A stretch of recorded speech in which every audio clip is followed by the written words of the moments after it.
What are you guys doing? Joe Bucher's on his way over with a bunch of musky mounts.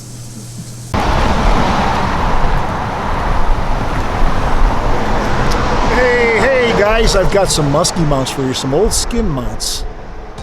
Oh man, we're at the musky shop, my friends. Look at this. I just sold my home and I had a bunch of my old Wisconsin skin mounts in the basement, and I thought, you know, it'd be a great place to display these would be at the musky shop. And so here they are, kind of back in the day when we used to kill these fish. This was, you know, this is what we did with them back in the day. And actually, every one of these has got a story to it. And if Johnny, you want to hand me one of those and we can just get busy here? Any one of these. Well, this is kind of a cool fish. This one here, this, you can see these all banged up.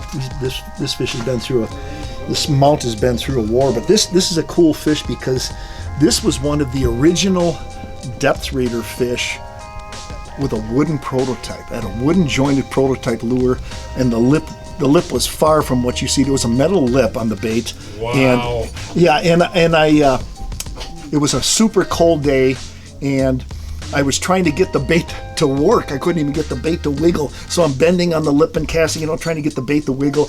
And I finally got the bait to wiggle. As soon as I got the bait to wiggle, I got something to bite it. Isn't that amazing? How long ago do you think that was? Oh, this is in late 1970s. Wow. Late 1970s vintage. And this one here,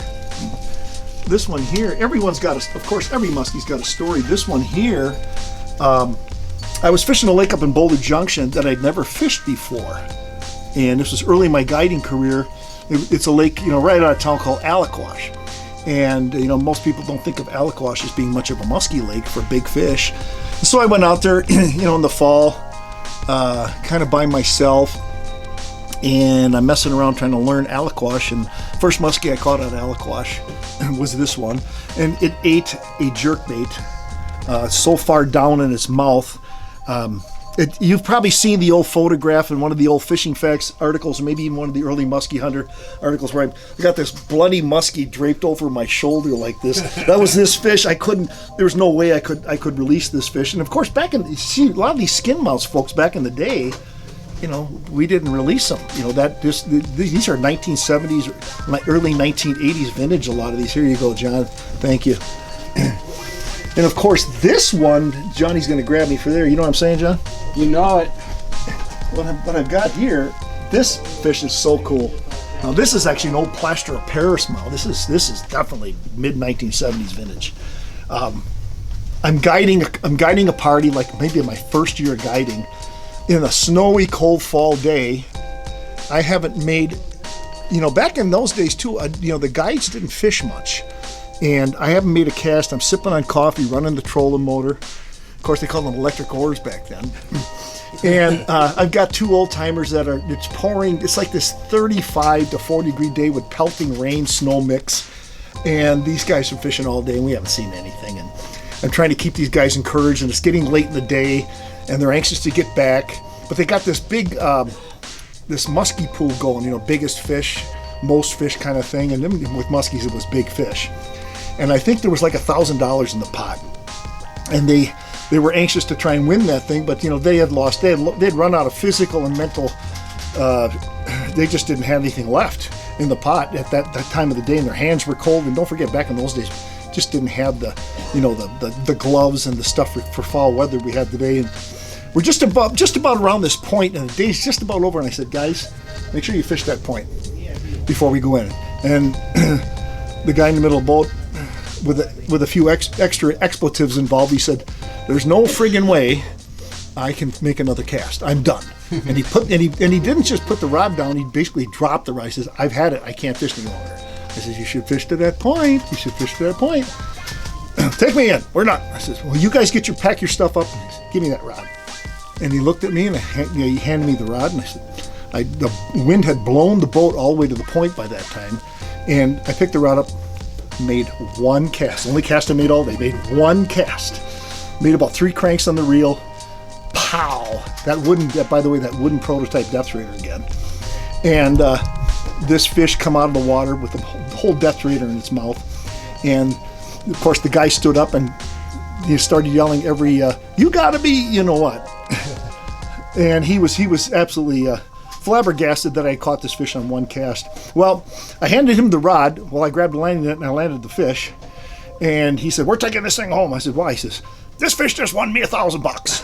So I got $100 tip that day, which was a ton of money back then. I was getting like $25-$35 a day. Of course, gas was $29.9 back in those days too. And this guy won the muskie pool with fish I caught on the last cast of the day. Isn't that funny? Nice. There you go, John.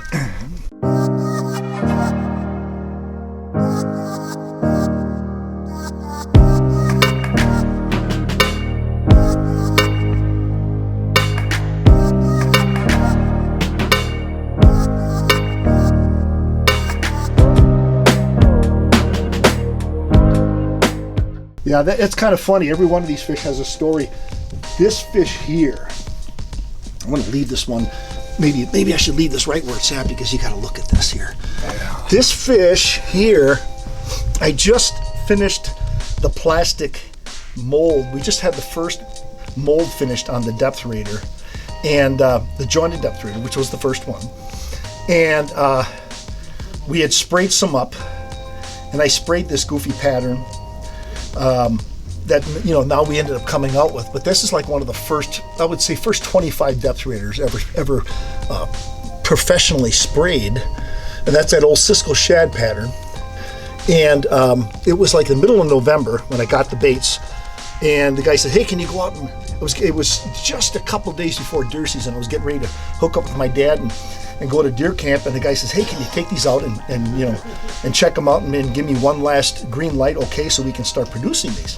So I took this. I took the baits out, and I was roll trolling with one of my old roll trolling skiffs, and put the bait out, and I was checking depths and seeing how the wobble action. I was just putting it right over the side of the boat and checking the wobble action, all this stuff. And I put out a little bit more line, and I was checking the speed and watching the rod tip. All of a sudden, the rod tip just went down, and the drag started screaming. And this is the first fish I ever caught on the production depth raider, and look at that tank. Yeah, that was an awesome fish, wasn't it? Look at the beautiful body on that fish. But that lure, I had that fish mounted, and that lure put in its mouth just basically the way it came in. I could not get the lure out of the fish's mouth. The hooks were buried right in the throat of that fish. It was unbelievable.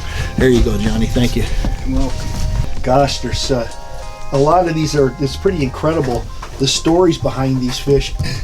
This fish here, I'm trying to think. What's so funny is you get to a point in your career when you're lucky enough that, like I am, that you've caught a lot of big fish. Sometimes you think you remember these stories, and sometimes you don't. I think if I remember this one correctly, Johnny, can you grab that one, buddy? Thank you. These are cool mouths. This fish here is one of the early night fish. The early night fishing escapades that I was out on, and this was funny because I was testing out an idea that I had kind of perfected in the bass fishing thing, where I was catching these. I saw that these bass would bite better right after the moon would go down, and it was a bright full moon night, and I'd not caught anything all night. And I was about to go in, but that full moon was just about at the crest of the horizon. It was about to go down, and as soon as that moon started to go down, I'm on my way home, and I'm dead tired. It's like 3 o'clock in the morning, and got one strike. Isn't that something? And these are all skin mounts, by the way. These are all old skin mounts.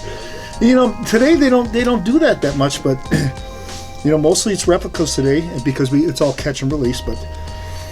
Yeah, it's what we did back in the day. You know what I'm saying, John? you know it.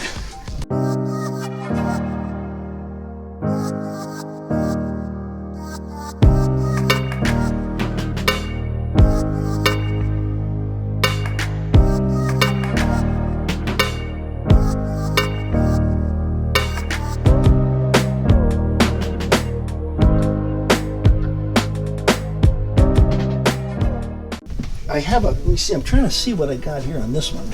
This was evidently, this one I have to admit I don't remember much about this fish, and that's a shame. I'll probably remember it as soon as we leave. But this one here, Johnny, you want to pick this brood up? Because this one is pretty amazing. Ugh. This brood here was my first fish over 55. And what's so cool about this fish is it's one of those days that every muskie angler hopes they will get sometime. Now, I'm not talking about trolling now, I'm talking about casting. Okay, this was back in the day when I caught this fish. This was a 55.5 to 56 inch muskie, and it was one of 3 over 50 I caught in one day. Wow. It was, catching more than one 50-inch class muskie casting in one day is still a feat today. Back then, back in the late 80s, early 90s, it was unheard of. And I caught 3 muskies that day. 50 and an eighth, 52 and a half, and this thing, which was just shy of 56. And caught them all in the same bait. A bait that we don't even make anymore, by the way, but we probably should come back out, was the, remember the willow buck? The 770. 770 willow buck Yeah, bucktail. you betcha. You think we should come back out with that lure? I think we really should. There's a lack of willow-bladed bucktails on the market. I know. And that bait, we had to custom make every one of those blades, and that thing really caught big fish. And the untold story in all this, it isn't an untold story, I apologize for that. It actually is a very, very famous story that was originally written up in the Chicago Tribune. I lost the biggest muskie of my life on the same day. I caught 3 over 50, and I had one in the 60-inch class. I had the fish whipped too. I mean, it was deeply hooked. It was well hooked. The snap opened up on the leader from a long battle, and it crushed me. Actually, it took something out of me for a number of years, and it took a long time for me to even appreciate this fish. And since then, I've caught several others in this class, but this fish never got its due because I lost a bigger one on the same day. Yeah, it was amazing. Just amazing. I caught this fish, by the way, and those other 250s in the lower French River. And when you hook these fish, and they move into that current, it was like you hooked into a whale, because these muskies are, they're powerful to begin with, but when they hit that current and they would take off, it would start to empty your reel, and you actually had to, I fished with a tiller engine back then, and I would have to get on that tiller and just chase those fish down. Pretty amazing. But I chased this big fish down and got her, and there you go. You know what I'm saying, John? You know it. So there you go, my friends. It's believe it or not, I'm bringing more, but the rest of them I'm bringing. You can see all these muskies at the Muskie Shop. My whole collection of old skin mounts and some of my new replicas. I'm having Goliath and double dorsal, my 2 biggest muskies. I'm having them mounted by Joe Fatani right now. And when they're done, they're going to be displayed here at the Muskie Shop. And those are fish that you've seen them on my television show, you've seen them on my YouTube channel.